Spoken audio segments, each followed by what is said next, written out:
Bismillah, Bismillah, walhamdulillah, wassalatu wassalam ala rasulillah, wa ala alihi wa sahbihi wa barak wa sallam. Assalamu alaikum wa rahmatullah. So last week we were getting to a point in the Sira where the Prophet ﷺ receives his first revelation. And we were looking at a particular narration in the Hadith. If you Google like Bukhari, Book of Revelation, Aisha, it's the third Hadith in the Book of Revelation. So the way like these books of Hadith are structured is that chapters essentially have headings, and then there's like subheadings to a chapter that categorize Hadith in different ways, right? So if you come to our Monday night halaqah, for example, we're looking at a hadith that's a foundational hadith in our tradition, where the Prophet says, "Inna al-halal bayin wa inna al-haram bayin," that indeed the halal is clear and the haram is clear. In Imam Bukhari, he puts that in the Kitab al-Buyu', like the book of transactions and like business dealings, you know? So they put these hadith under subheadings. So this chapter is the book of Revelation, and we started to look at it as kind of a base of how that first revelation was experienced by the Prophet. Last week we talked about the different modes through which the Prophet, peace be upon him, received revelation. So Ibn Qayyim, rahimahullah, he describes 6 different ways that the Prophet would receive revelation, the way he experienced wahi. And so we want to go back to this hadith to start to extrapolate more from it as we're looking at this part in the Meccan Sira. We talked about some other aspects to it that we'll delve into a little bit more in detail today. Does anybody have the hadith in front of them? Yeah? Can you read it? Yeah. Narrated Aisha, radiallahu anha, the commencement of the divine inspiration to Allah's Messenger sallallahu alaihi wasallam was in the form of good dreams, which came true like bright daylight, and then the love of seclusion was bestowed upon him. He used to go in seclusion in the cave of Hira, where he used to worship Allah alone continuously for many days before his desire to see his family. He used to take with him the journey, food for the stay, and then come back to his wife Khadija to take his food likewise again, till suddenly the truth descended upon him while he was in the cave of Hira. The angel came to him and asked him to read. The Prophet ﷺ replied, "I do not know how to read." The Prophet ﷺ added, "The angel caught me forcefully and pressed me so hard that I could not bear it anymore. He then released me and again asked me to read, and I replied, 'I do not know how to read.' Thereupon he caught me again and pressed me a second time till I could not bear it anymore. He then released me and again asked me to read, but again I replied, 'I do not know how to read, or what shall I read?' Thereupon he caught me for the third time and pressed me and then released me and said, 'Read in the name of your Lord, who has created man from a clot. Read, and your Lord is the most generous.'" Surah 96. Then Allah's Messenger sallallahu alaihi wasallam returned with the inspiration and with his heart beating severely. Then he went to Khadija bin Khuwaylid and said, "Cover me, cover me." They covered him till his fear was over, and after that he told her everything that had happened and said, "I fear that something may happen to me." Khadija replied, "Never. By Allah, Allah will never disgrace you. You keep good relations with your kin, you help the poor and the destitute, you serve your guests generously and assist the deserving calamity-afflicted ones." Khadija then accompanied him to her cousin Warqa bin Nawfal bin Asad bin Abdul Uzza, who during the pre-Islamic period became a Christian and used to write the writing with Hebrew letters. He would write from the gospel in Hebrew as much as Allah wished him to write. He was an old man and had lost eyesight. Khadija said to Warqa, "Listen to the story of your nephew, O my cousin." Warqa asked, "O my nephew, what have you seen?" Allah's Messenger ﷺ described whatever he had seen. Warqa said, "This is the same one who keeps the secrets," meaning Angel Jibreel alayhi salam, "whom Allah had sent to Moses. I wish I were young and could live up to the time when your people would turn you out. Allah's Messenger ﷺ asked, will they drive me out? Waraka replied in the affirmative and said, anyone who came with something similar to what you have brought was treated with hostility. And if I should remain alive till the day when you will be turned out, then I would support you strongly. But after a few days, Waraka died and the divine inspiration was also paused for a while. Great. So it's a long hadith, but there's a lot that's going on here that we want to unpack from it and to utilize it as a base, but to also be able to demonstrate that you can look to the hadith and see a relationship between the hadith literature and the Sira literature, right? And this makes sense. Individual narrations of the hadith, if you were to conceptualize them in relation to how we understand the prophetic biography, each individual hadith could be broken into tens of thousands of unique narrations, and you can analogize this to like a giant puzzle, and each of these individual hadiths is a piece of a puzzle, and when they're put all together, the image that they create, that's the entire life of the Prophet Muhammad lived, sallallahu alaihi wasallam, right? And when you deepen in a reflection in this analogy, if somebody was able to put together a corner of a 10,000 piece puzzle, or knew that like these pieces might fit in this section, but I don't know how they kind of work together, you wouldn't say, oh, that person's an expert in making this thing, right? And so the notion isn't that you have kind of a relationship rooted in trepidation with the Quran and the Hadith, but to be able to also understand that what renders a way to really recognize its impact is to understand how all of it like kind of fits together, not in isolation, reductively, that this one thing says this, so it only means this, but how does it reference in relation to like the bigger picture also? Does this make sense? So when we unpacked some of this last week, we were looking at the mode through which the Prophet responds to this initial revelation. We're discussing the Seerah now since September, right? It's the end of January. So you're at a place where there's different opinions when you look at the Seerah literature on when this actual period of revelation starts. Most people would say the Prophet is 40 when he receives revelation, right? Some people will equate like the starting point of this experience to be when he starts to seek solitude in the cave of Hira. So they'll put it a couple of years earlier than that. Some will place it a few years later. But let's just say it's 40, because that's what most people will say. And you want to think everything that he's experienced up until this point is all about this moment. It's a pretty important moment, not just within Islam as an experience, but it's a arguably most important moment just historically within the existence of humanity. That here is this man who is now going to be sent with a final revelation and testament in a line of prophethoods that has exceeded 120,000 individuals over the course of humanity's existence, but there's nobody who's going to come after him.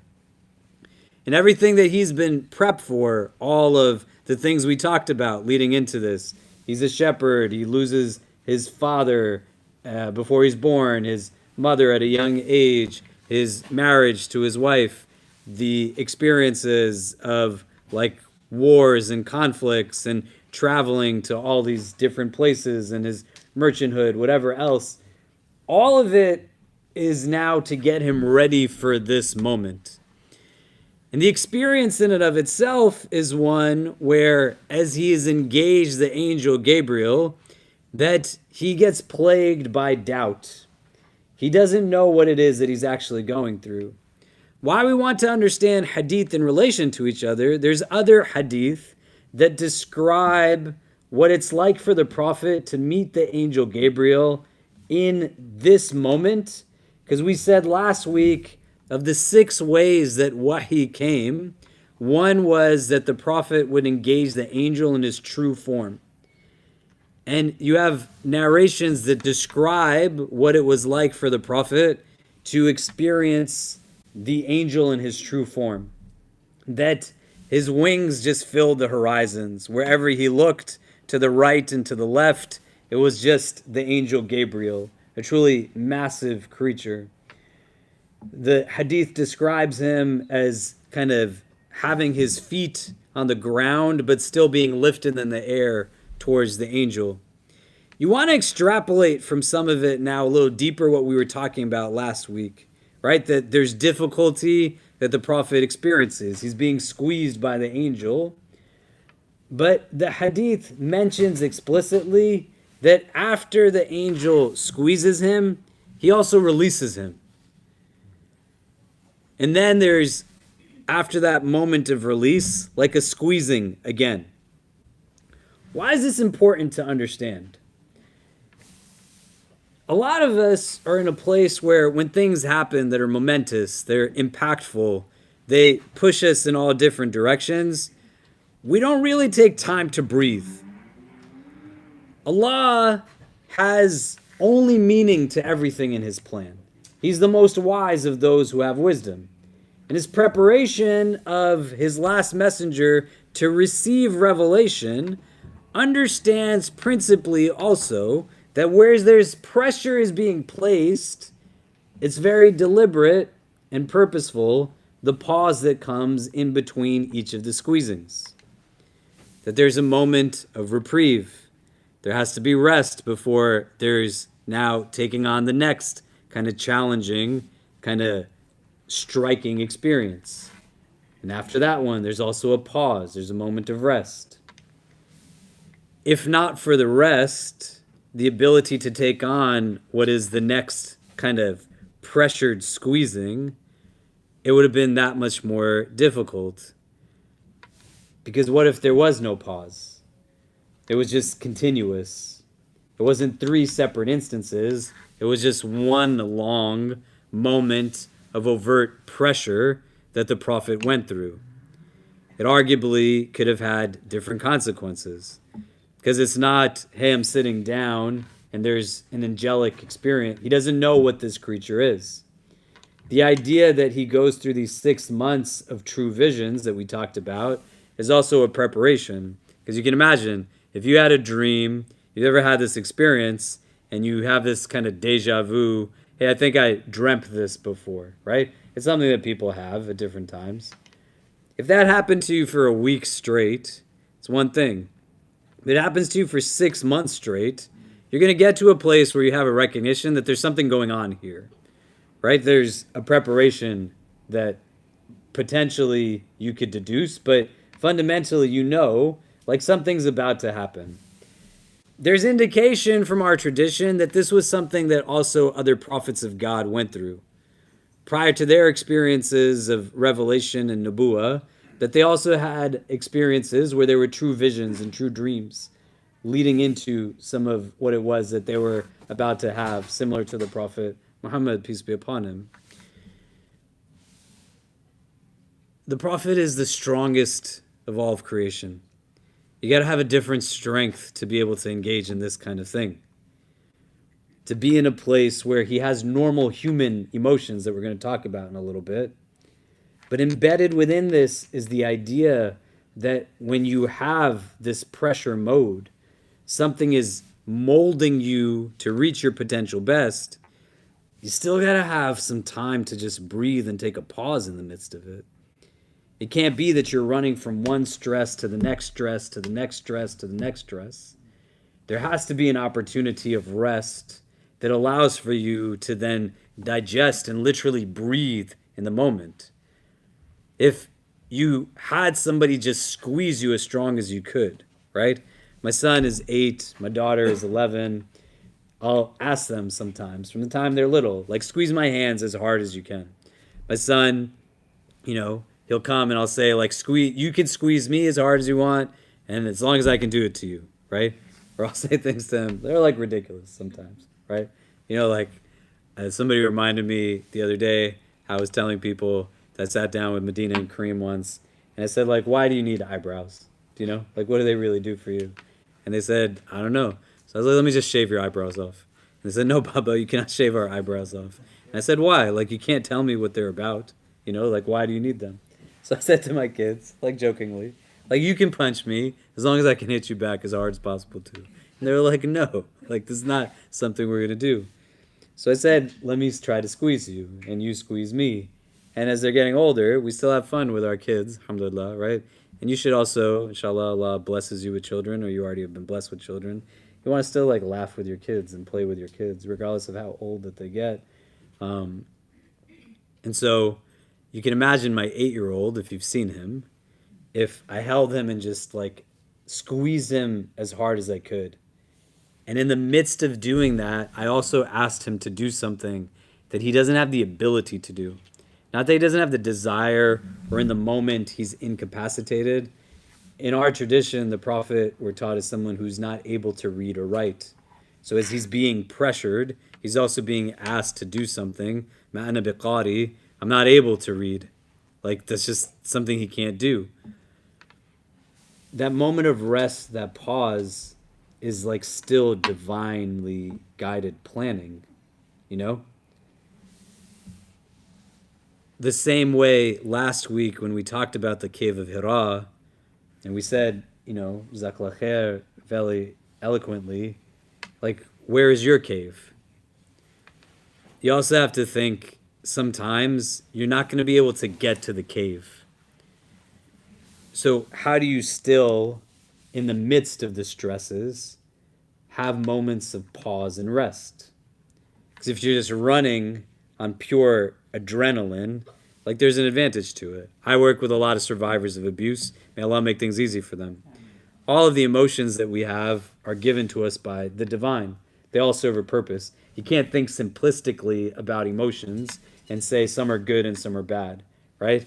Because people would say joy is a good feeling to feel. But what if I feel joy at your misery? You know, that's the problem. Do you know what I mean? There's literally people right now all over social media who are making videos mocking like people being massacred in Gaza under occupation, right? May Allah grant them ease and end the occupation that's taking place there. But where that's like something that a human does, it's insane. Being able to understand that then joy can also be a problematic thing to feel in certain instances. Someone can say, don't feel angered. But what if I'm not angered by inequity and oppression? What if nothing moves inside of me and I could care less every time one of our black brothers and sisters are shot in the streets in this country? It's a problem, right? The emotions in and of themselves all are given to you by the divine.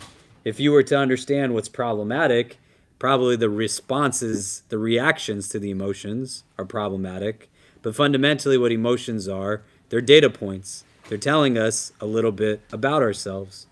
And so when I work with survivors of abuse, resentment is an important thing that they feel. Because resentment is the emotion that enables you to say to somebody, you're not treating me right. I resent how it is that you're treating me. But if you need to feel resentment 24/7 to feel empowered, that's just going to push all kinds of toxicity into your being. May Allah protect us from it. Do you see what I mean? The pauses are important. You're not helping Palestine if 24/7 you're immersed in something that has you deny now your own self-care, responsibility, wellness. You need moments of rest. I work with a lot of people who are activists, and they are activists during the day and they hang out with activists at night, and 24/7 all they're doing is talking about what they do professionally and all that they do personally. They're going to get burnt out. You got to be equipped in a way where if your cave is not accessible, there's still a place of self-awareness that says, how do I take a pause and know that this is not the time to do anything other than to simply breathe? Where do I engage in a moment of just reprieve from whatever it is that's creating pressure for me? It doesn't make it unimportant. It just replenishes you to take on what it is that is kind of engulfing you. Do you get what I mean? So what I'd like you to do, just so we can start talking to each other, you can turn to the persons next to you. How do you learn about how to take care of you? Does that make sense? Because if I asked you right now to show me in your schedule what you've done, not like just your Google Calendar, but we plotted out from the minute you're awake to the minute you sleep, this day that just passed in the last week, what shows in the last week that your heart is important to you, that your wellness is important to you, that your spirit, your mind, your body, they're important to you. Not in superficial ways or in pursuit of vanity, but in the sense that your care is important. If you don't know how to care for you as a whole being, then when it gets really heavy, how are you going to know then where to go and what to do to take a pause to breathe? If the Prophet needed a pause in between the pressure, you're going to definitely need a pause in between the pressure. If you don't know how to rest, you got to learn how to rest. And the first step in being able to learn how to rest within the stage that you're in currently is to acknowledge, I don't really know how to rest at all. It just all happens at random. So before we can delve into it, because if I said, tell me how you take care of your heart, and you say, I don't know, the idea isn't like, we'll start taking care of your heart. You got to first figure out, how do I figure out how to take care of myself in that way? Does that make sense? Before I can actually implement it.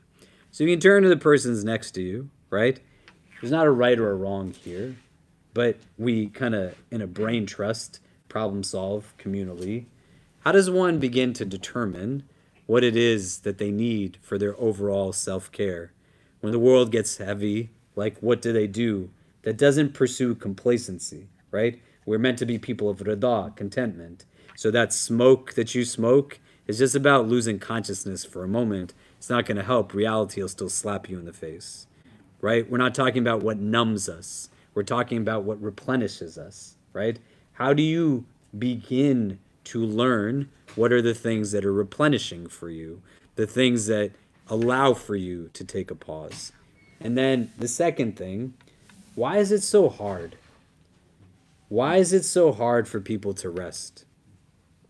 Why do they feel bad or feel guilty or feel like they're doing something wrong if they take a moment that's deliberately to breathe? And that's not laziness, right? That's not what we're talking about. We're not talking about like the nafs controlling you and you're just not getting out of bed or you're not like doing this or that. Intentional like rest, something that's about replenishment. What is it that gets in the way from us having that built in with regularity to our routine? So you can talk about these two things, and we'll come back. If you don't know the names of the persons sitting next to you, just share some names, and then we'll come back and discuss. But go ahead.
like a wake up call was like honestly before I had working hard, supporting really hard, like 40 before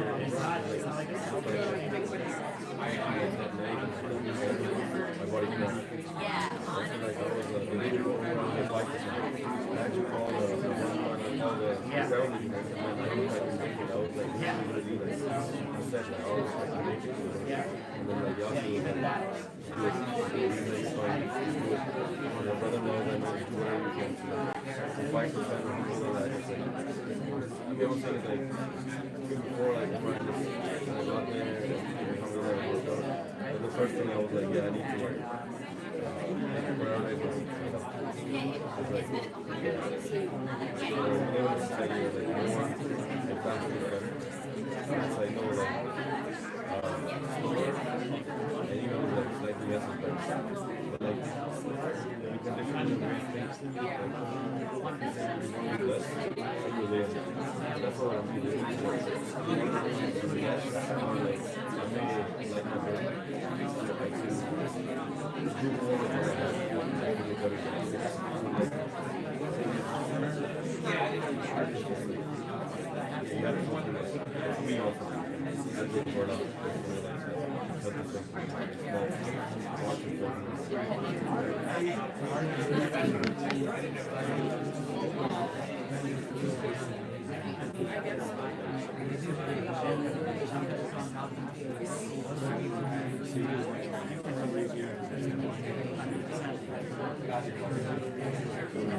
if I had that and like from like US,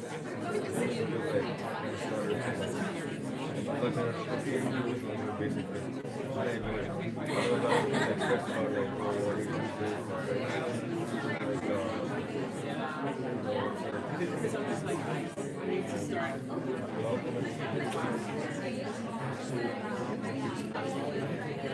Okay, let's come back. So, what are we talking about? Like, how does one know or begin to learn how to do this for themselves? To take a pause, and then we'll talk about the second question.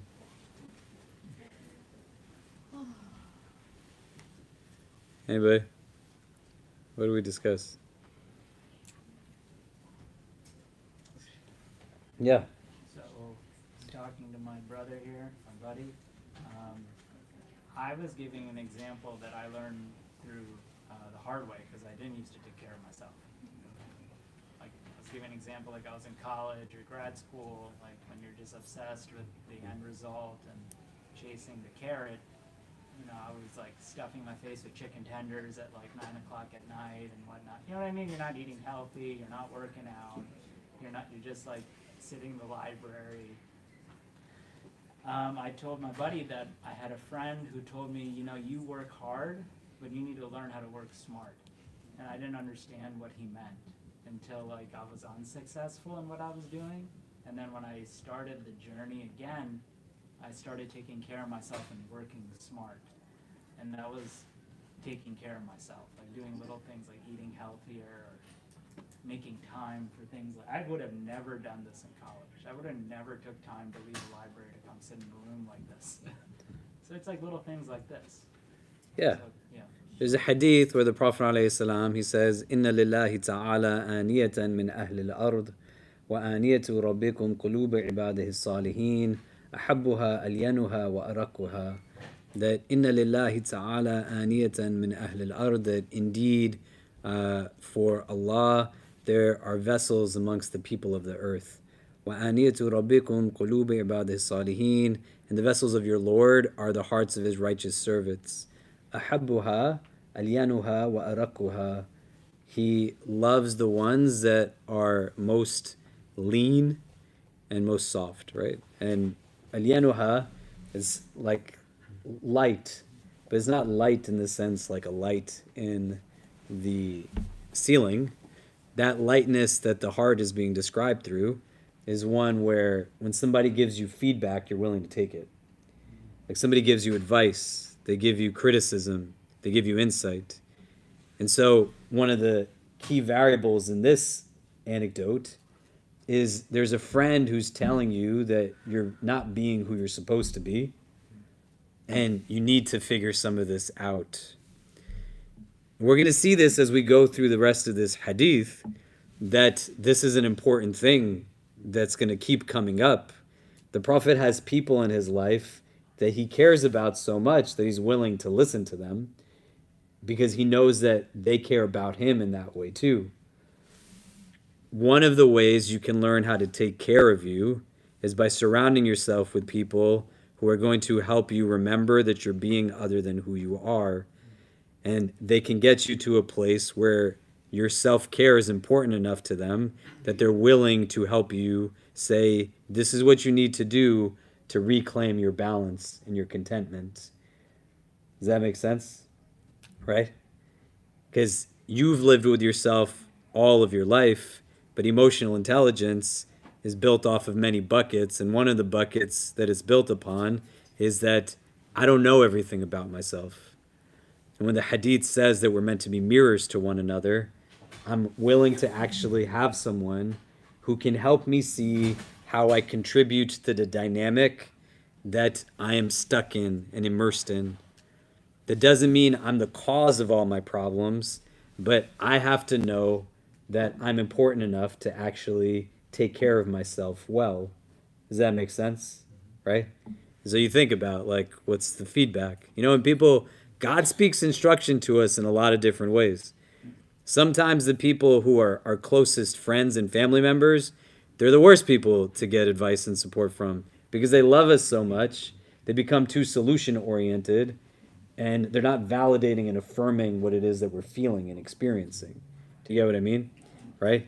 What are other things that one can do? Right? The Prophet ﷺ, there's the Hadith is like deliberately saying there's a pause in between the squeezing and the revelation experience. Right? How do I learn how to do this for myself? There's nobody there to hug me when it's tough. How do I learn how to hug myself, to replenish myself, to take a step away so I'm not just running on empty or necessitating this surge of stress to compel me to get up in a way that it's simultaneously giving me complacency but toxifying my inside at the same time? Do you get what I mean? What else can I do to learn about myself in this way? Yeah. Practicing self-awareness and discipline. How does somebody do that? Somebody walked in here right now. Kareem walked in, 8 years of age. He said, tell me how to practice self-awareness. What are like tangible steps? Well, in my case, I pay attention to my emotions, how things went throughout the day. I put them all together, and then that helps me make the decision of what I need to do next. Yeah, great. Reflection, contemplation. Imam al-Haddad, rahimahullah, he says that reflection is the lamp of the heart. When it departs from it, there's no light left in it. You can't reflect if you're on the move. If you're in a state of chaos, your agitation inward is compelling now and agitated outward. So why our teachers tell us that the body is a sign of what's going on inside, right? If you can have stillness inside, you can have stillness outside.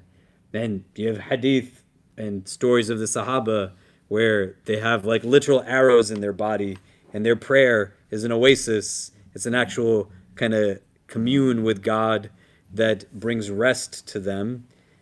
And you can say, well, how is that possible, right? I don't know if you have kids. I got kids. If you've ever seen kids. My kids were little, even now. They don't like getting shots. I don't know if you like getting injections when you go to the doctor, right? I literally, like my sons, my daughter, they don't like sit on screens constantly. But when they're at the doctor getting a shot when they were little, we just turn on something on a phone for 2 minutes, and the tears stop, the shot goes in, and it comes out. Because it's bringing them a place of rest, and kind of everything is focused on that. They can't even feel the thing going into their body. Do you know? That's what prayer did for some of these companions. That's where there were like outlets built for them that a literal arrow could get stuck in someone, and they have to do this without anesthetics, and they're pulling these things outside, and the person says, let me just enter into 2 rak'ahs, and when I'm in prayer, then remove it, then do this type of stuff. Do you know what I mean? But they know themselves through themselves. This is the paradoxical nature of the self. You can only learn about you through you. You can't learn about you through me, in the sense that even when I reflect back to you, I'm just reflecting you to you. I'm not reflecting me to you. And this is where it goes back to having people that care about you enough to be able to tell you when you're being an idiot, and that you care about them enough that you're actually willing to say, I am being an idiot. Because barring situations of abuse, most circumstances necessitate in a relationship of any kind for 2 people to contribute to a dynamic. And the goal of this revelation is not to kill the prophet. Allah is readying his beloved through difficulty to be now recipient of 23 years of wahi. So that first experience of it is not like the squeezing, it's the 6 months of true dreams that equips him to now get to a place where his consciousness is like, this has got to be about something. And when the angel comes in his full manifestation of a form, the prophet is in a place where he's stricken with anxiety and fear, but he's still able to go back and forth in conversation. And that pause is something that's important. Reflection, contemplation, stillness, we can attribute inventorying to spiritual vehicles, muhasaba. You look back at your day. What did you put into it? What did you take out from it? But also, what's important to understand, what was the Prophet doing in this pause? Did he pull out a notebook and start journaling? Did he start like going for a jog up and down the mountain? No, there was a pause, meaning nothing happened. Sometimes you just don't have to do anything. You just have to be in a place where you just sit and there's stillness. Everything isn't always about movement and kind of rushing here and there to fix it right away. He doesn't know what he's going through. The pause enables him to have continuity, but it's just a pause. So if your day that is wakeful, not when you're asleep, has no moment where you're not stimulated by something. This is constantly in your face, things are constantly in your ears, consumption through the eyes, everything is something that is just constant, constant, constant. Why would you be able to sleep still at night? How are you going to have any mode of rest? When we talked about the solitude in Hira and we talked about being in nature, what are you doing when you look at a sunrise or a sunset? You're just sitting there. You're not doing anything. There's just a pause. Why don't you have that in your day? I'm just going to sit and do nothing. This is where you can look at it as spiritual exercise, as actual exercise. You pray the sunnahs, you pray your nafil. You're not just rushing through the fara'id or praying them all together at the end of the day, but you see them as an oasis that's meant to cultivate certain gains. What do you really fundamentally have to do? Just bring yourself to a place of stillness. Allow for yourself to be present in that moment. What gets in the way? It's an important question. What gets in the way that can be applicable in all of our individual lives differently, right? I say with mothers all the time, mother's guilt is very real, where they just feel bad at being in a place where they take time for themselves. The number of women that I sit with who are in a place where for 10, 15, 20 years of their life, all they've done is given to someone else. And when I have to sit with them to wrestle with what they're carrying, and I say, what do you do for you? They don't do anything for themselves. And now it's in a place where it catches up. The guilt manifests with all other kinds of complex emotions. And you go for a decade or two without any semblance of, it's okay for me to do for me. And then the people around you are not oriented in this way because there's boxes of things, right? We just talked about a man, sallallahu alaihi wasallam, from 25 to 35. There's no recorded major life things in the Sira because he's just taking care of his family. So do you think the Prophet of God is not helping to clean his child after he goes to the bathroom? Or is he telling Khadija, that's just for you to do? The hadith is there. Like, this is why you understand it all together. He mends his own clothes. He takes care of his shoes. He does chores in the house, right? So likely, Khadija radiallahu ta'ala anha also has some time just for herself. Do you get what I mean? What gets in the way for us? Why is it hard for us to rest, to have outlets that are not escapes from reality, but mechanisms through which we enhance the understanding of the realities we find ourselves in? What makes it difficult? Yeah. I think this is more about like now, like in the world we live in, I feel like success and like achievement is so well broadcasted that if we're not working or doing something every minute of the day, it feels like we're falling behind. Like even like it's like a work till you drop culture, like retirement isn't until 65 and life expectancy is only like 77, so it's not that much of a difference from there. So I feel like there's that pressure that you have to be doing something no matter what, and it must be for something else, like never for yourself. Good. So think about this. Do not buy into false notions from supremacist systems.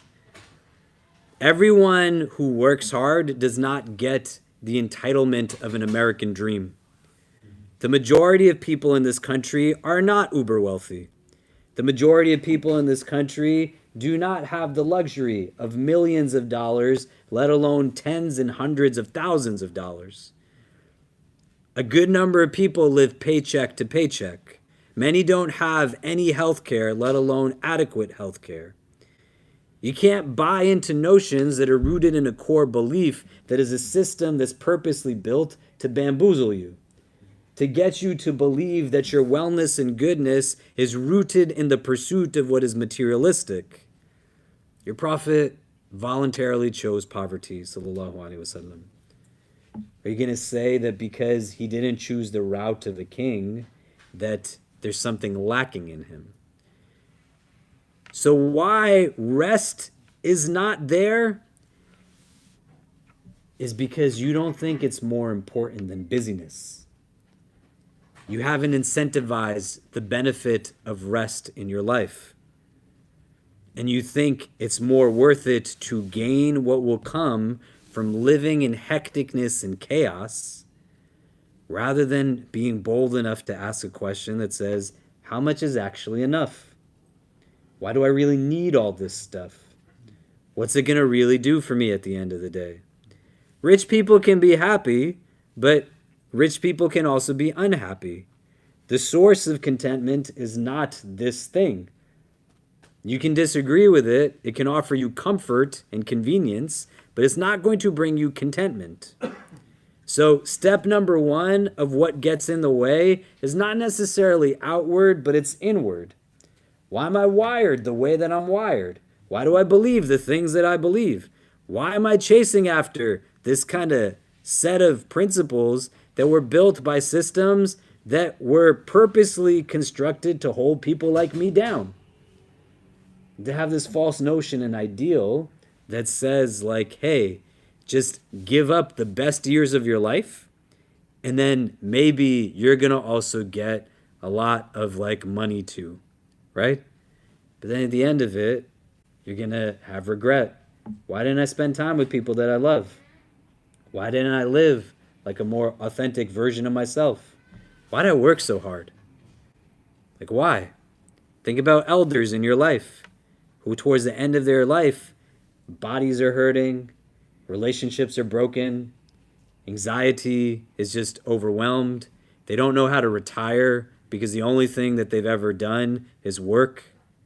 That's not like a healthy mode of existence. Do you get what I mean? And you want to think about how it's purposeful.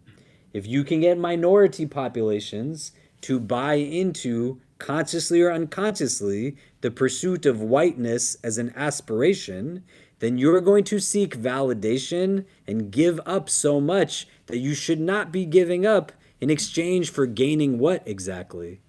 Like headaches, nights where you sit up just feeding yourself with fried chicken because you're trying to pursue what fundamentally? You're already beautiful. You know why you're beautiful? Because Allah says you're beautiful. لَقَدْ خَلَقْنَا الْإِنسَانَ فِي أَحْسَنِ تَقْوِيمٍ. That we made humanity in the most beautiful of forms. That's the only thing you want to draw your core belief system off of. Do you get what I mean? Then you gotta work. You still work, but you bring a different intentionality to work because the paradigm shift is such that this work now is a means to something. It's not the ends that I'm seeking to achieve. Do you get what I mean? Does that make sense? Right? What else gets in the way? Inward or outward? Yeah. We were discussing, you know how you were saying before that this is different than letting your nafs take over and like, so how do you decipher between both? Like, how do you know that like when you're resting, it's not for the sake of procrastination? Like sometimes I'll rest and I'll still wake up really tired because it was a source or it was for the intention of procrastination, I didn't know it. We're going to see in this hadith and this part of the Sira a mechanism that helps us to get to a place to be able to determine what is like the root of our thoughts. If you are running on empty and in the midst of things, as everything is rising up, you're trying to make a decision on something.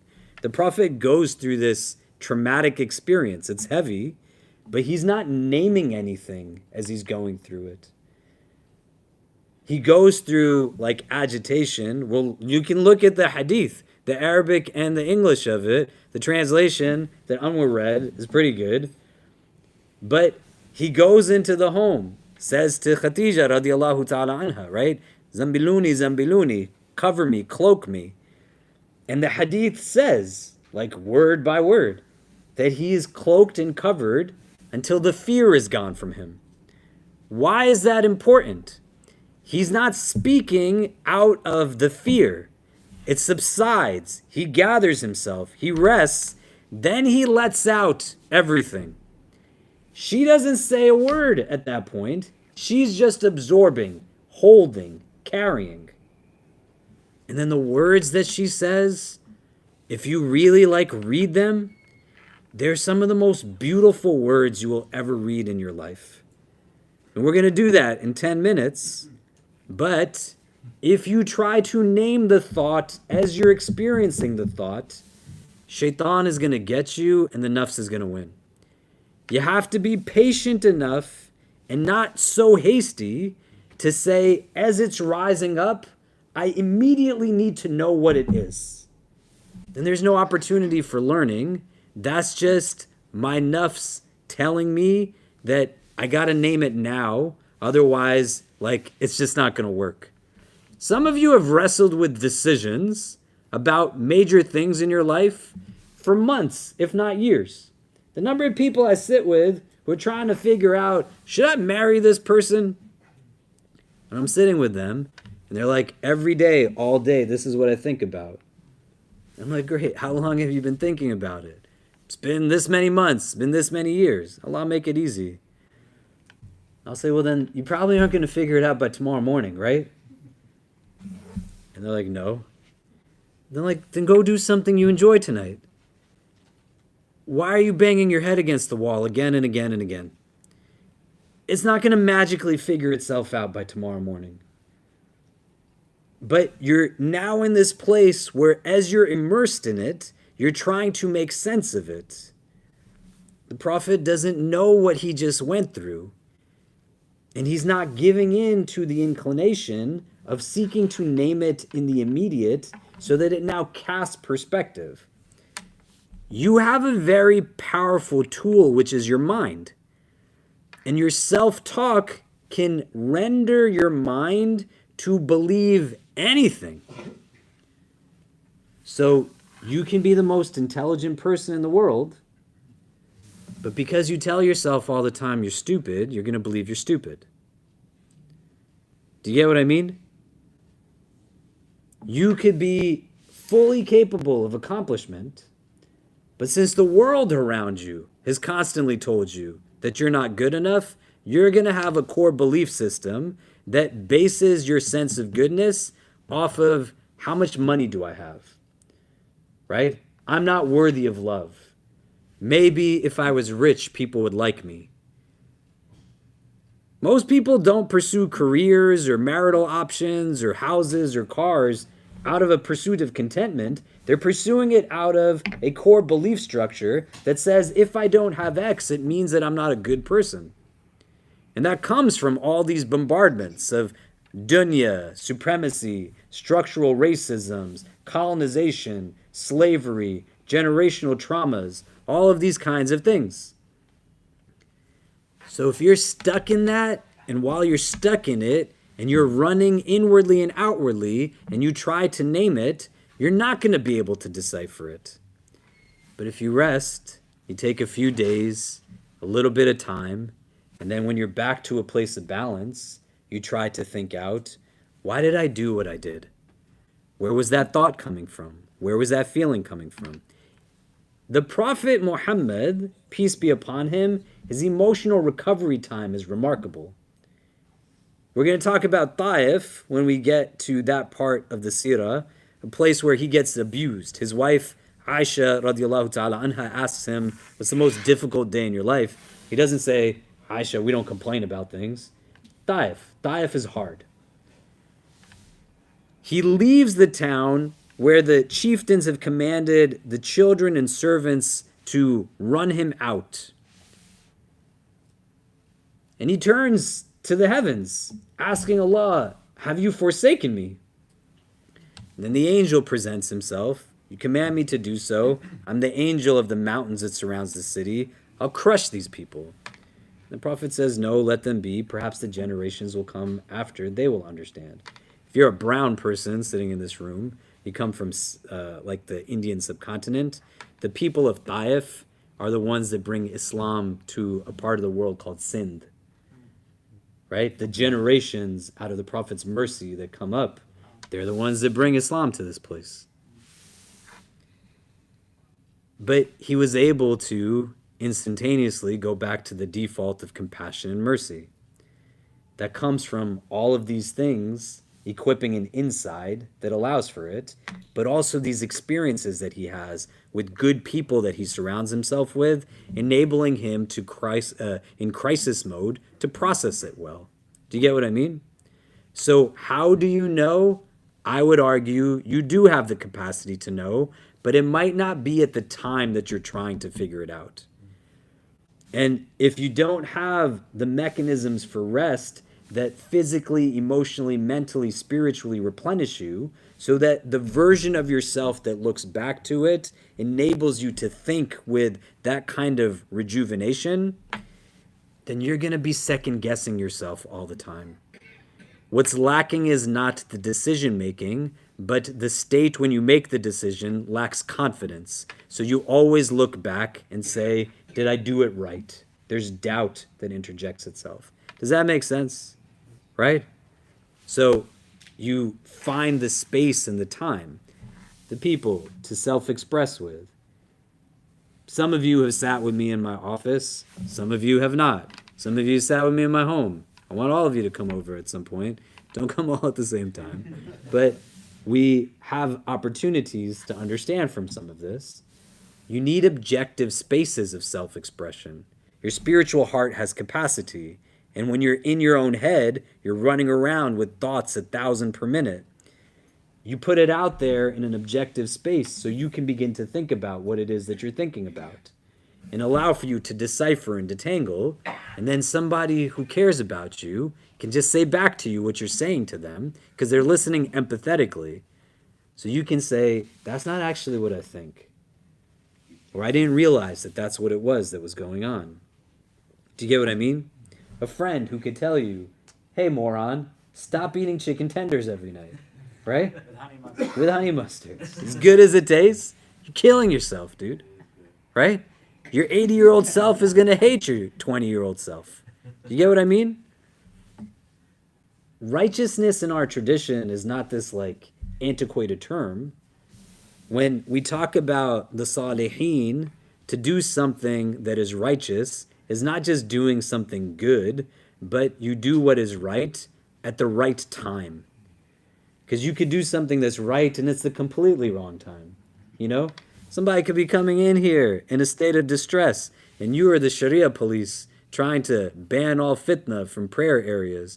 And that person just lost their family member. And you're like, you know what, sister? You know, your hair is popping out of your scarf, right? Not the right time to say it, man. You could ask somebody a question that's highly intrusive, that is no sense, right? Min husn al-Islam al-mar'i tarakahu ma la ya'nihi, the Prophet says. From the beauty of one's Islam is they abandon that which does not concern them, meaning mind your business. So you could walk into a space and believe you're asking a question that's just mundane and say, what do you do? Because we live in a society that our identity is equated to what we do professionally. Some people don't do anything. You've already now made someone feel as if they can't belong where you are. You ask somebody, do you not want to get married? Yes, that's the problem. I don't want it enough. How come you don't have any children? Why? I'm not having children with you. Why are you talking to me like it's your business? But righteousness is about understanding that it's both the act as well as like the timeliness of it. Do you get what I mean? So you want to engage within reflection also at the times that make sense. And if you name it while you're in a state of chaos. What if, God forbid, my mother called me right now while I'm in front of all of you, and she said, your father went to the hospital. And I'm responding in relation to something that's heavy to hear. And I'm talking to all of you out loud because I care about you. I know you care about me. And I'm like, man, I'm such a bad son. I should just go live where my parents live and, leave all of this behind and move my kids and my wife and whatever else. Some of you would probably say, hey, man, not the time to make decisions. You just got something really heavy. Let yourself just be in a place where you process that. If I start to make choices through the heaviness, why would they be good choices? Right? Choices are also rooted in perspective. You can choose perspective. But if you're running on empty, perspective is going to be what is the consequence of empty. And then your thoughts, you're just going to play this back and forth. Why am I doing what it is that I'm doing? Do you get what I mean? Does that make sense? Okay, let's run through some of this a little bit more. So the angel is with the Prophet ﷺ. Thrice over, this happens, the squeezing, and then there's a pause, moments of reprieve. Build some pause into your routine. It's okay to take time for you. If there's people in your life who tell you there's something wrong with you because you take time for yourself, those are not probably people that you want to spend the majority of your time with, right? No one owns your time. Allah gave you your time. A person will not have belief, the Prophet says, until they love for their brother what they love for themselves, right? By default extension, your sister, right? So it's about loving for others what you love for yourself, but it's also saying it's okay to love things for yourself, right? You can love you. Does that make sense? You have to love yourself enough to also want to take care of yourself. The initial revelation that comes down, Iqra bismi rabbika alladhi khalaq, right? We'll talk about the subsequent narrations that come and a lot of what's here. One of the points that you want to hear about this from a grammatical context, right? Iqra bismi rabbika alladhi khalaq. The ba here is the same ba that we have in Bismillah. There's so many different ways the word ba is used. But one of the ways here that we can understand it is isti'ana, right? Like you say in Surah Fatiha, Iyaka na'budu wa iyaka nasta'een, that you alone we worship and your help alone do we seek. So there's a ba of isti'ana that you're basically like saying Bismillah with your aid, with your help, Ya Allah. And so here the angel is bringing this first revelation, right? Iqra, because the Prophet is saying, Ma ana biqari, I'm not able to read. So he says, read, and he says, Bismi Rabbik, read with the name of your Lord, right? Through the assistance, the help of your Creator. The word Rabb in Arabic is not just Lord, right? It means Malik, if you look it up in a dictionary, right? The one who is like the owner, the possessor, the master of something. It means Sayyid, right? The decision maker. So you can own something, but it doesn't mean you get to decide how it's used. You come to my house, and when we turn on the TV, which I own, right? It's my house. But my kids are going to decide what's being watched on the television. Do you get what I mean? Right? Sayyid is making the choices, right? Rabb means both of these things. Rabb means al-mun'im, the giver of the ni'mah, the giver of the blessing. So in our tradition, it's not just gratitude about what I have, but you take it to its conclusion of who's the one that gave it to me also. So the blessing is the means of recognizing the giver of the blessing. Al-Mun'im, Rabb, has this identifier of the divine also. Al-Qayyim, the one who kind of keeps everything together. Murabbi, right? The way we have in the Quran, the dua, وَقُلْ رَبِّ ارْحَمْهُمَا كَمَا رَبَّيَانِي صَغِيرًا, that be merciful to them as they did nurture me when I was younger. You made dua for your parents, right? May Allah grant all of our parents ease. So, Rabbayani Saghira, right? That nurture, cultivation. So, Murabbi, Allah is like your caretaker, your nurturer. Rabb is the mender of all things. This is what you're saying when you say Rabb. And so the angel is saying, do this with like the help of your Rabb, this thing that you think you cannot do. The Prophet has to process all of this. And if we continue on with the Hadith, he gets to a place now where he's synthesizing it, and he is in this place where it's describing his state. When you look at the Arabic of it,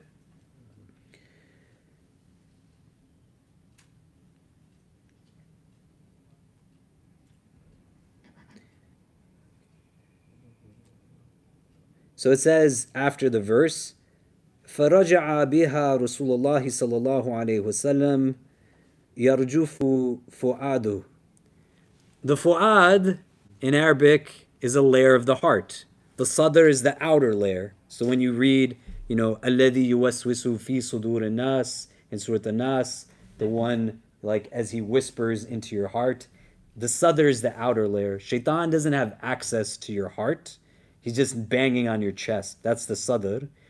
Just like you open the door for someone when they come to your house, you're the one that decides who's going to have entrance to what's underneath the sadr.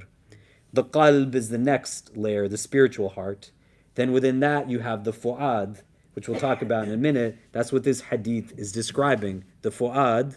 And then you have within that the lub, right? The lub in its relation to the heart is likened to the relationship of the pupil to the eye, or the Kaaba to Mecca. The fu'ad is quite often utilized in the Quran and the Hadith to describe the heart when it's talking about emotions. So in the narrative of Moses, peace be upon him, the anxiety that the mother of Moses feels when she is putting the baby into the basket, right? It talks about her fu'ad. Here, the Prophet's heart is being talked about as the fu'ad. So we have an understanding that within us, in the psychology of the framework of ourselves in our entirety, the fu'ad plays an integral role as being the seat of emotions within us. The Prophet ﷺ, when he gets to this place, right, it's describing now the heaviness that his heart is feeling. فَدَخَلَ عَلَى خَدِيجَةَ بِنْتِ خُوَيْلِدٍ رَضِيَ اللَّهُ عَنْهَا فَقَالَ زَمِّلُونِي زَمِّلُونِي. There's nothing without meaning in Allah's plan. The Prophet could have met anybody after he went through this. He meets the person that he needs to be with at that moment. He walks right into the home, and she's there, ready to do what it is that he needs. Zammiluni, zammiluni. This is why you have like the second and third verses of the Quran. Ya ayyuhal muzammil, Ya ayyuhal mudathir, right? So in other narrations, Zammiluni, zammiluni, datharuni, datharuni, cover me, cloak me, cloak me. What are times where, like, some of us have been to the cave of Hira, right? How many of you have gone to the cave of Hira? Some of us were just there a few weeks ago. Yeah. What was it like climbing up and down to the cave? Or just even being there, even if you didn't climb? What's like the environment, the weather like at that time? Huh? How hot was it? Sweltering heat, right? This man was seeking solitude in a mountain, in a cave, in the Arabian Peninsula, and he is so much in a state of shock that he's literally shivering out of shock. That's the state of anxiety his heart is in, the fu'ad. So much so that he's in such a state of shock that he needs to be covered with a blanket. You gotta understand like the context of this. It's not that he went up the mountain, met the angel, la-di-da, now I'm back home, hey, wife, guess what just happened to me? But he walks into the house, Zammiluni, zammiluni, cover me, cover me. What must somebody be feeling when they have this kind of visceral reaction? He's in a place where he definitely needs support. As it goes, he is in a place where she cloaks him,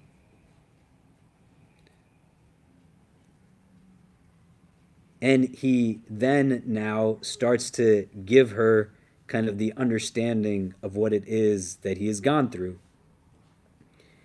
And as he explains to her what it is that has happened, he evokes now very vulnerably, I fear like something is going to happen to me, right?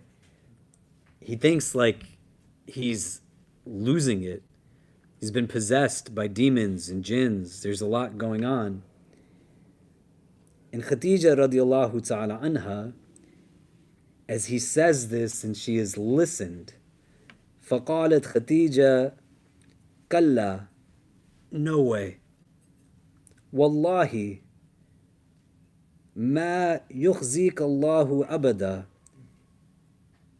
إِنَّكَ لَتَصِلُ الرَّحِمَ وَتَحْمِلُ الْقَلْبَ وَتَكْسِبُ الْمَعْدُومَ وَتَقْرِي الضَّيْفَ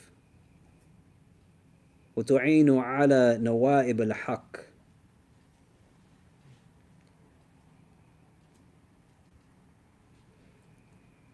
She says, never, by Allah, Allah will never disgrace you. You keep good relations with your kith and kin. You help the poor and the destitute.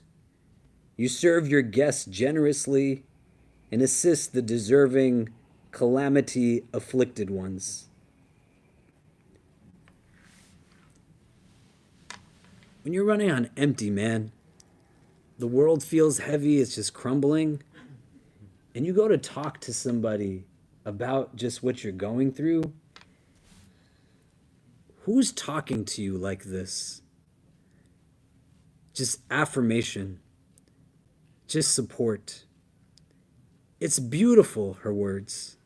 And this is why I said to you like a couple of months ago, Khadija is not, radiallahu ta'ala anha, only attracted to the goodness of the Prophet. The Prophet is attracted to the goodness of Khadija, radiallahu ta'ala anha. So just like we ask, where is your cave? Just like we ask, what is your self-care strategy? You got to also ask, who are my friends? Who do I spend time with? The majority of my day is surrounded by people who we only understand our relationship based off of dollars. You all come here on a Wednesday night, you come to other places, you experience things. We had tonight in the building, probably just from like the 4 events that we did. The community you're a part of is very large. 4 things happening simultaneously. 400 or 500 different individuals in the building right now. You're going to experience that in Ramadan. And the week after Ramadan, people are going to stop coming together. Why? Why would you do that? Why would you not deepen a relationship that you know you have benefit through? Why? Why would you not make time to seek the company of those that uplift you?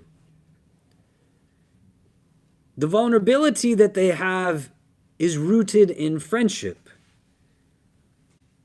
You can imagine the messenger of God, the last prophet to all of humanity, that just went through the most momentous experience that the earth has ever witnessed, goes to his wife and says, I'm scared.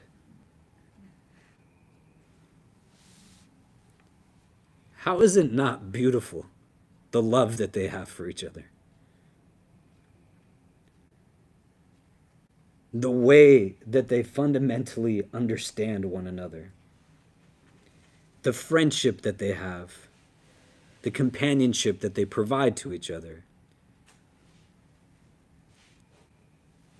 That doesn't come just because it's two good people that get together. It comes because you work on a relationship together. They experienced burying children alive that died from their marriage. You think they were mean to each other or blamed each other in those moments? We talked about their wedding. And in some of the narrations that say Khadija bint Khuwaylid, her father was drunk at the wedding. And that after the wedding took place, he sobered up and said, "Where am I and what's going on? And the two of you aren't married to each other. I didn't give permission." And everybody said, "We all saw you give permission." But he was too drunk to remember. What do you think they talked about in regards to that afterwards? You think the Prophet told his wife, "You got a weird family, man. Your family's not like mine. My family doesn't do this stuff." Do you get what I'm saying? Does this have to be a spouse? No, it doesn't. But you have to invest in relationships. This hadith is teaching us so much about what a spiritual diet is rooted in. Solitude, self-care, companionship. The only thing it doesn't talk about is diet, which is an integral part to a lot of this. And what was said before, most of us don't have this, not because it's not possible, but it's because we're chasing after things that don't really give us contentment. You're living like the dream that is what supremacists have told you you're supposed to be in pursuit of. Don't seek your validation through whiteness. Seek your validation from Allah. And understand that you're good because you're just good. Even if all you were are who you are at this moment, you're great, man. You don't need to kill yourself accruing dunya so that somebody else enjoys everything that you've chased after. You know somebody's a good friend? Pick up the phone and talk to them. Make time to go spend with them.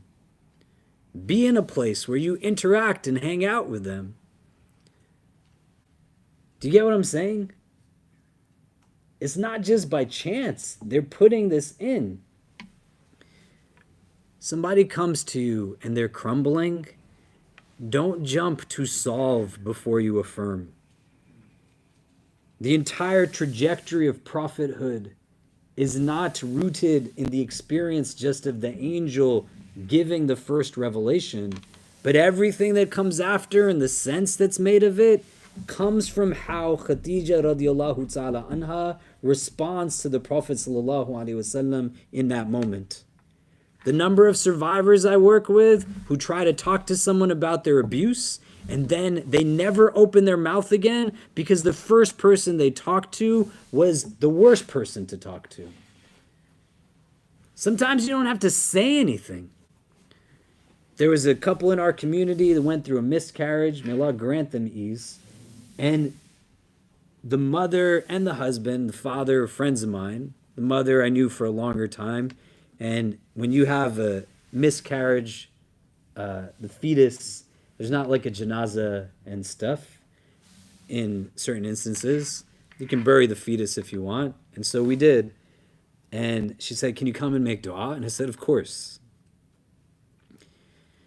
And so I drove down there, and it was just the two of them and some of their immediate family members. And after we made dua, I said to the family, "Hey, why don't you all go to the cars? We'll let the couple have some time with their baby." And then I went to the husband and I said, "Look, man, I know you're not doing so well, but your wife really needs you right now." And I left the two of them sitting by the grave holding hands, just in silence. And I got to the parking lot and her father came to me and said, "We need to leave right now. She shouldn't even be here. Women aren't supposed to be at graves. They just need to move on." And as he's letting it out, I put my hand on his shoulder and I said, "Uncle, I'm so sorry that you're going through what you're going through. I can't imagine what it's like to not only lose your grandchild, but see your daughter be in the pain that she's in. But do you really think the most important thing and the best thing for me to say to her right now is that God is upset with you for doing what? Just sitting silently at her kid's grave? And he said, no, that's not what I meant. And I said, I know you don't know what to do. Sometimes there's nothing to do. Just go be her dad. Hug her when she's crying. Let her know that it's okay that she has these tears. What else should you feel at this moment other than grief and sadness?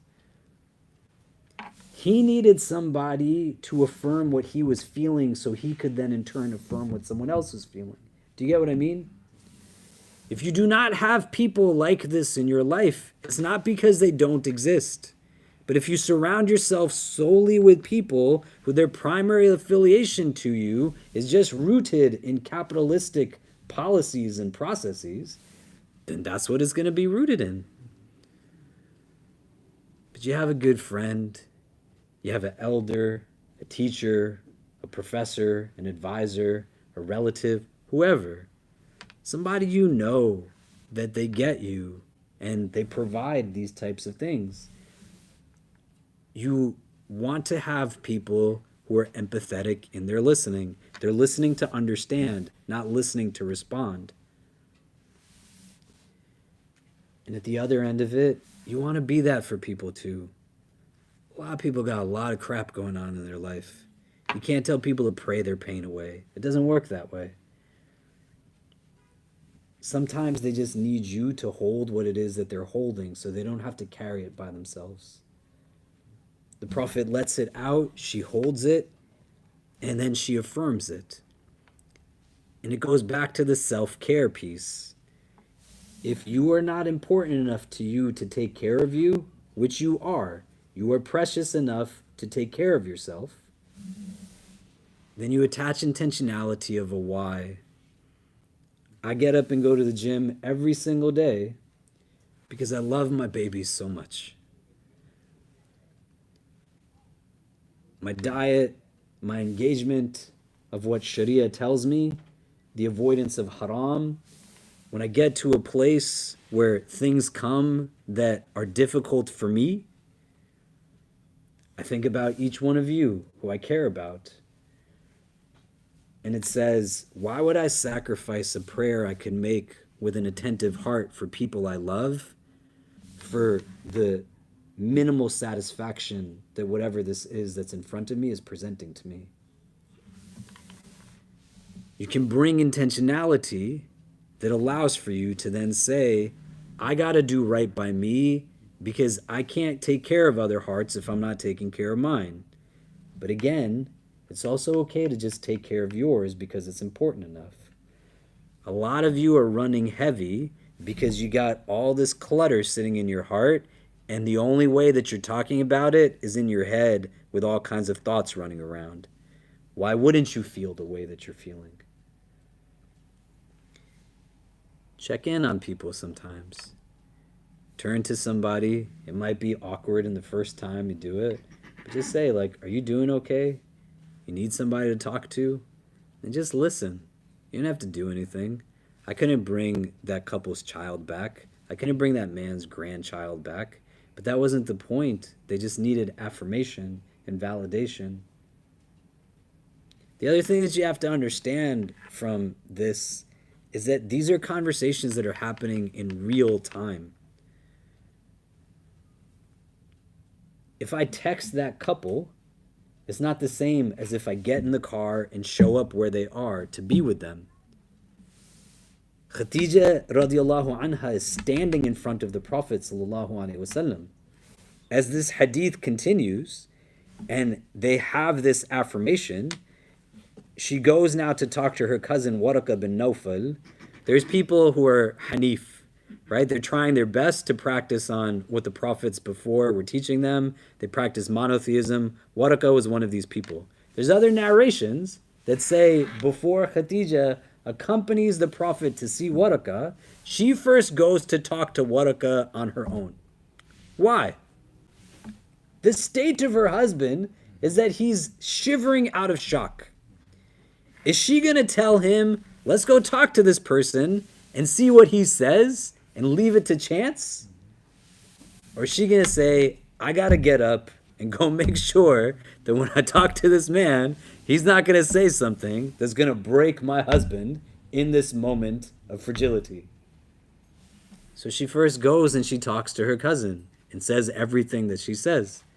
And then the Prophet ﷺ, she then accompanies him to her cousin, the Hadith says. She doesn't say, I already went once, now you go, right? But she goes again so he's not alone. There's two parts to this that you have to understand. I went to a wedding in Oregon for my cousin, her son was getting married. And initially I was going to go with my family. There's like COVID issues and other stuff. So I went on my own. And because my family was not well, I just flew to perform and conduct the wedding. And my father, he's ill. My mother is elderly. Also just to go on behalf of my parents and others. But this is how you maintain bonds of kinship, right? And so I flew out early the next morning at like 5 o'clock in the morning. One of my aunts, who recently just got re-hospitalized, you make dua for her, Allah grant her shifa. She was sick. She's battled cancer and different things. And so I was leaving from the wedding, like the actual wedding and the meal they had after a little earlier. And I drove her back because she said, I'm just tired. Can you take me back also? There's a giant, this thing was happening in Oregon, right? Airbnbs or whatever we had booked. Like it's very cheap, like a giant home. Everyone was staying in different like compartments of this place. And so on the way back, she was asking me, what am I going to do the next day? And I said, I'm going to fly out. And she said, what time? And I said, like 5 in the morning. And she said, oh, that's so early. How'll you get there? And I said, the groom's father had offered my cousin-in-law to drive me. And I said, I feel bad. I don't want to trouble him. He's got so much going on. My aunt, who's like 80 years old, she said to me, Khalid, what will it take away from you to let somebody do something nice for you? I said, what? And she was like, he wants to do something kind for you. Why would you not let him? And I had to sit with that for a bit. What fundamentally would it do to me to not let this person who cares about me demonstrate that care towards me? Do you see what I mean? Sometimes it's not a shortage of people who will accompany us in difficult situations. Sometimes we don't let people help us because of reasons that don't make sense. Khadija radiallahu ta'ala anha accompanies the Prophet, and the Prophet lets her accompany him. When they go to Waraka bin Nawfal, and he is described as someone who is well versed in a lot of these things, Khadija radiallahu ta'ala anha, she tells him to listen to what it is that's going on. And there's subsequent narrations where the Prophet has hesitation, and she says to him that, tell him, like, he will hear what you're saying. Waraka, when the Prophet describes what he's seen, he says to the Prophet ﷺ, this is a Namus al-Akbar, right? Like the great messenger, the angel Gabriel, the one that came to previous prophets. And then that's all he says.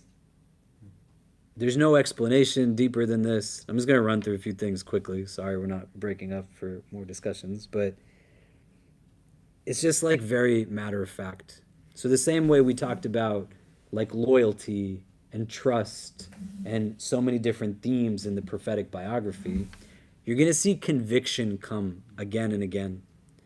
The Prophet just had this experience that was monumental and devastating at the same time. This man is now saying to him, this is who this was. End stop. And then there's no back and forth. Are you sure? Like, what are you talking about? Can you tell me more about him? There's an instance when Abu Talib, years later, says to the Prophet that you got to stop doing this thing. And there's all kinds of things the Meccans have been offering him. Abu Talib is not Muslim, but he's his uncle, he's his protector. And so he says to his nephew what he says out of love. And the Prophet says to him that if they put the sun in my right hand and the moon in my left hand, I still wouldn't stop. And Abu Talib sees and experiences the conviction, the sincerity of the conviction in the Messenger of God, sallallahu alaihi wasallam. So there's no other conversation after that. And he's like, I have your back, don't worry. Waraka, his conviction comes out. So much so that now he says, I hope that I was young so that I could be with you at the time when your people are going to throw you out. The Prophet, you got to remember everything we've talked about thus far. He's the one that helped these guys rebuild the Kaaba. As-Sadiq al-Amin, Radina Radina. He's the one that they all know as trustworthy and honest. All kinds of things. He's the grandson of Abdul Muttalib. So now he just had this thing happen at the mountain. He's shivering out of shock in his home. His wife says, tell this man and go through the experience and recount it. And then the man says to him, in the midst of all of it, your people are going to throw you out. And he says, they're going to throw me out? Right? Because he doesn't know himself to be this in their understanding. And he says, anyone who came with something similar to what you have brought was treated with hostility. And if I should remain alive till the day when you will be turned out, then I would support you strongly. Right from the first revelation to the very next person that comes, these two people are telling the Prophet, you're not alone in this.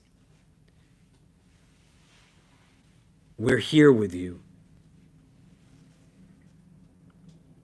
Being sad sucks. It's that much harder when you're sad by yourself. Solitude is not the same as loneliness. And loneliness can manifest for a lot of different reasons. But some of the reasons that we don't frequent time together make no sense. We serve a community here that's about 10 or 15,000 people. And because you all have chosen, when you could have been doing anything, to be here on a Wednesday night, when you still have a business day tomorrow, school and classes and work, then you have to understand a little bit differently how you fit into things. I can't have 15,000 people at my house every day, can I? No, right? But if each one of us was inviting people to be with us, then that number would kind of ratio itself over a lot more people. I can't go to every single funeral, but you can go to a funeral. I can't visit every single person who's sick, but you can. You have capacity to build certain things. You have capacity to invite people to things. You have capacity to share space with people. When you come here, you don't want to adopt the attitudes of the world out there that is a consumer-driven society that entitles one to believe that consumption is their right. You want to have a balance between being a consumer and a contributor. There's a lot of people who come to this space trying to figure out who God is, how do they belong, what do they do when the world is heavy. Waraka, Khadija, may Allah be pleased with them both, they are right there to say, we're here with you. The Prophet ﷺ is talking to an elderly blind man, but he's affirming, I'm with you. There's hadith where the Prophet says he has seen Waraka in Jannah wearing robes of silk because he believed in him. The hadith that we just read says Waraka passed away shortly thereafter.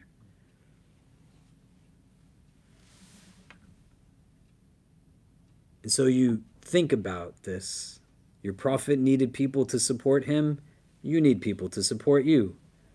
The Prophet had people who he let support him. Let people do things for you.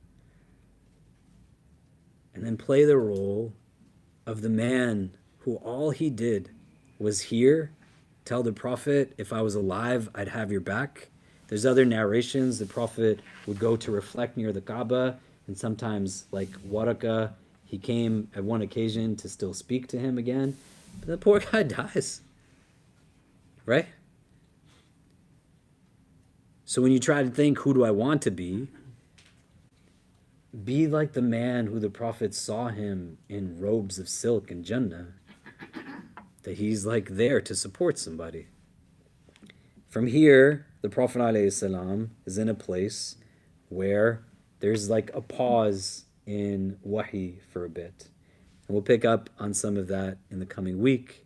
What I'd like for us to do, just for 5 minutes, I know I talked a lot today, I'm sorry about that. If you can turn to the person next to you, just for a couple minutes. What are some of the things you're taking away from tonight's conversation? What is it bringing up for you?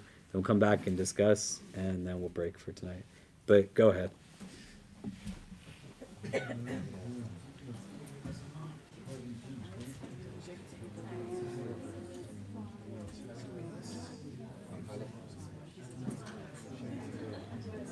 Just wait a few minutes until we hear from them.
You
can't say risk.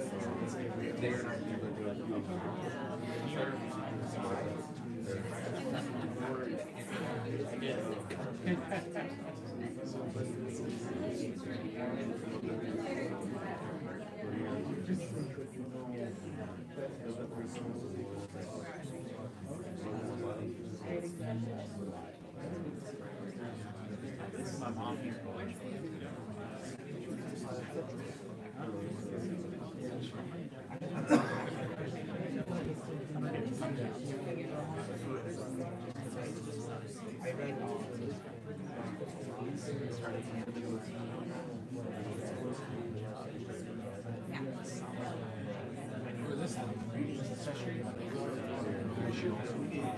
No, no.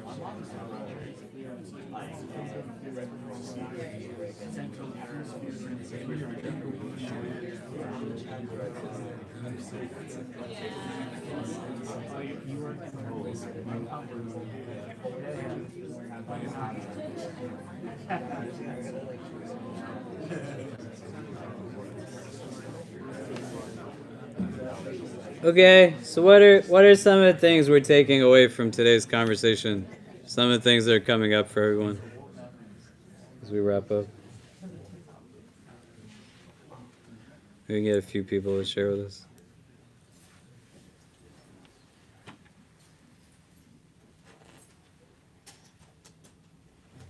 We were talking over here about just like judgment, right? Like how having these notions of like seeing somebody or witnessing something and then feeling inclined to correct or give feedback and besides it not even being a right moment, like also just what is that rooted in, right? And like we're not supposed to be judgmental, and the thing about there's so much more nuance to everything, and so being able to see people in their complexity, right? Or allowing them to be complex and not fully seeing them. You don't need to, you can't really see everything about everybody, right? So trying to practice being non-judgmental, because sometimes we can default to being judgmental. Yeah, 100%. Other thoughts? Yeah. The story that you shared with us about the couple that had the miscarriage was it really spoke to me in how the dad reacted, because it immediately reminded me of like my grandfather, who would react exactly the same way, just like, and initially I would think like, oh, he's being so annoying, he's being so inconsiderate, but like you're forgetting that he himself is having a reaction, that he himself is distressed, and this is just how it's manifesting. And I think that it's like a lesson to me to practice that empathy, and that it manifests for everybody in a different way, and just have to meet people where they're at, because like you said, you validating his feelings enables him to be able to validate his daughter's feelings. Whereas like, you know, if you or someone in that situation had just written him off and rolled your eyes and just, you know, let him ramble, the empathy chain would completely break down, and then there's one less person or a few less people to be in support of that woman who was experiencing what she was experiencing. So that was just a reminder to me that everybody's feelings are going to manifest in different ways, and you have to continue to practice that empathy with them. Yeah, alhamdulillah. Other thoughts we're taking away from tonight?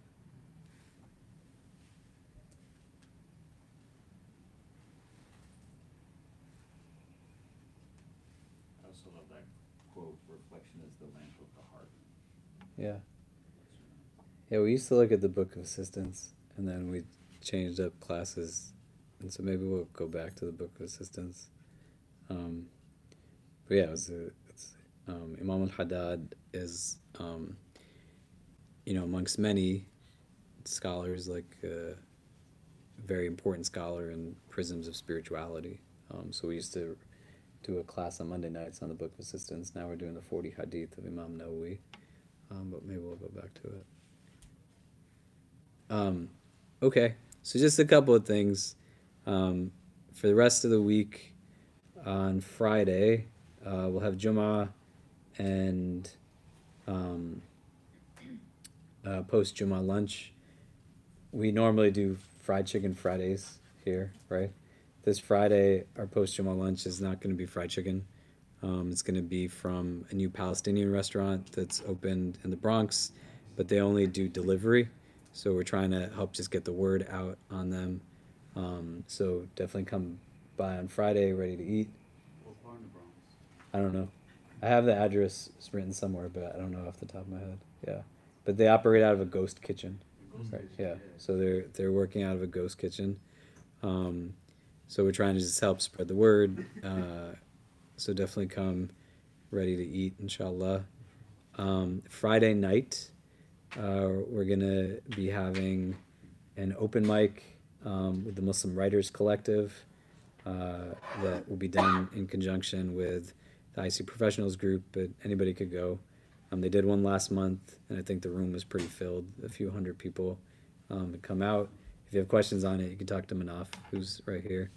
And so if you're looking for something to do this Friday evening, you should come for that. Tomorrow, we'll have iftar here. We do iftars on Mondays and Thursdays. So feel free to stop by for that. Then Saturday, there's an all-day conference that we have. A lot of different speakers, Sheikh Sahib Webb, Dr. Suzy Ismail, Sheikh Yasser Birjah, Sheikh Mikhail Smith. And that's going to start at around 12, I think, and go till 8 or 9 on the 10th floor of the building next door. There's a ticket for it. You can probably get tickets on site too. And if anybody is not able to cover the ticket costs, these programs, when we do them with these outside organizations, when there's cost to them, it's because the organizations have cost and they charge. It's not something we do. But don't let that be a restriction. There's a sister who actually reached out to me today, and she wanted to sponsor 5 people to go. So if anybody would benefit from that, let me know, and we can make that happen, inshallah. And then from next week, we'll have kind of our spring semester kind of halakas and classes set. So our students came back on Monday. Some of you are those students. And we were waiting for them to be here for us to put out what all of those programs will be. So it'll be similar to what we're doing now, except we'll have a couple of additional days where there's 2 programs happening, like how Dr. Marwa had a halakha right before this, and then I do one right after. We're going to add some things in the afternoon. And then working towards Ramadan, but post-Ramadan, we're going to start adding some things we did pre-COVID. So some like reading clubs, like some book circles, community-wide for specific segments. We're going to do some like language hours, so you could come and have lunch and talk for Arabic in an hour, talk for Urdu, Farsi, Spanish, whatever. Why I'm saying this to you is because we'll need people to just help like run those and be at those things. So if you feel like any of that's interesting to you, or you can think of how we can put together like some book lists, or there's another language you feel like you'd be interested in us kind of putting out, we'll do that over the course of the coming months, inshallah, as we're just getting back to like our full programming agenda, post-COVID and, other things as well. One date you want to mark off on February 2nd in the evening, which is next Friday. Is that true? We're going to do a healing circle for Sudan here in this space. May Allah grant them ease.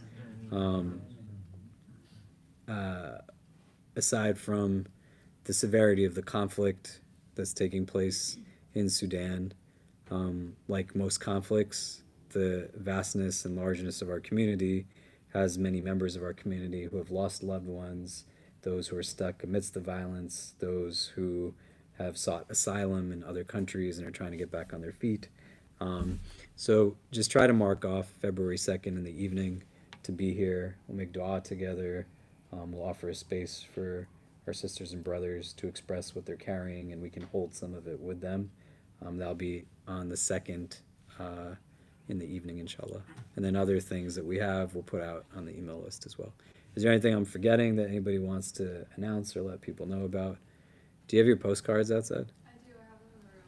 Yeah. Do you want me to bring them? I can put them on the table and people can sign them after. So one, yeah, go ahead. No, please. My friend Rahat, AMP and Imam Khalid are sending postcards to the White House. The point of the campaign is to just dedicate a lot of time to staffers reading through our demands, which is obviously ceasefire and an end to the occupation. So you sign them like you would mail a letter. You have your name, address, zip code, and then we'll stamp it and mail it off on your behalf.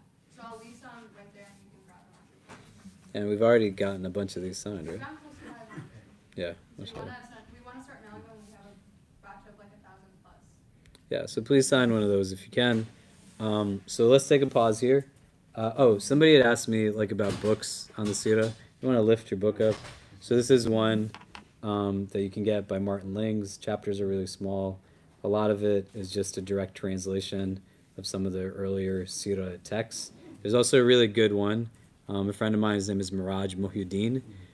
He has a book that's called Revelation. That's a Sira book, but he's written it like an academic textbook. So he's a doctor by profession. He's put together a really remarkable text on the prophetic biography. I'll bring it next time so people could look. But that's probably one that you'd want to grab also if you can, just to take a deeper dive. We prayed Isha before. I don't know if anybody still needs to pray Isha to make a Jama'ah, but we'll see everybody next week, inshallah. Assalamu alaikum.